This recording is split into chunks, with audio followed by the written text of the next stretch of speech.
Key to the Kingdom. Now this is what you call a game. As a kid, it was one of my favorites. On the cover you see a wizard, a warrior, and a dragon. You know you can't go wrong. The game looks complicated, but you can learn it as you play. It's a pretty quick setup. You just pick your players here. You got purple, gray, blue, green, red, and poopy brown. You have all these treasure cards. You hide them at random in the dungeons. One of these cards is the key, and that's what you need. All players compete to find which dungeon has the key, and once you get the key, plus one other treasure, you need to go back to the start to exit the kingdom and win the game. Each player gets a handful of equipment cards. These come useful when you're in a hazard zone. You might need the food to throw it to the wild boar or a rope to climb out of the rat pit. When you approach a hazard, you get out the hazard book to find out how to deal with it. For example, I have to cross the bridge in 2 rolls or less, or else I wake the giant.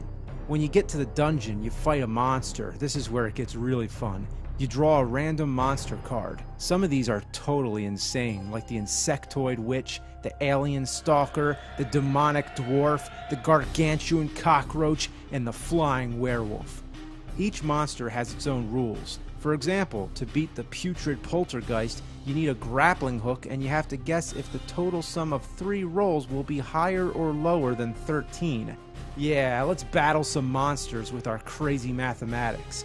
If you win, you take the treasure, hoping it's the key. If you lose, you go to the dungeon prison cell. The coolest thing about this game is when you land on a whirlpool. Whoa!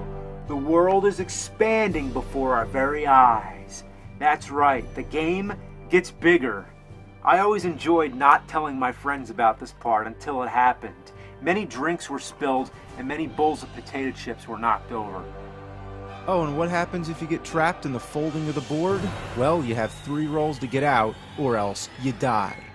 Oh, God. Well, he's dead. Now that the world's expanded, there's a living forest, the tiger pen, the well of doom, and plenty more dungeons.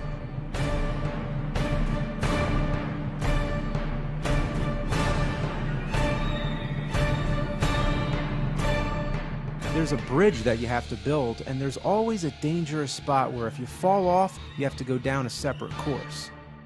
I also forgot to mention the Demon King. If you happen to run into him, you get locked up in the dungeon.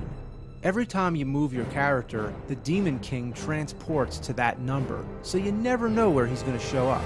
This adds a lot of tension to the game. Once somebody finds the key, that's when it gets real intense. The other players have a chance to steal the key. If you're the one with the key, you want to make it out of there fast, because right now, everybody else is against you. If they get to the whirlpool first, they might close the board on you.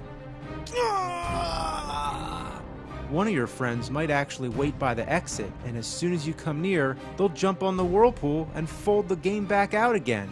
But you do have 3 rolls to escape, so they better plan it just right.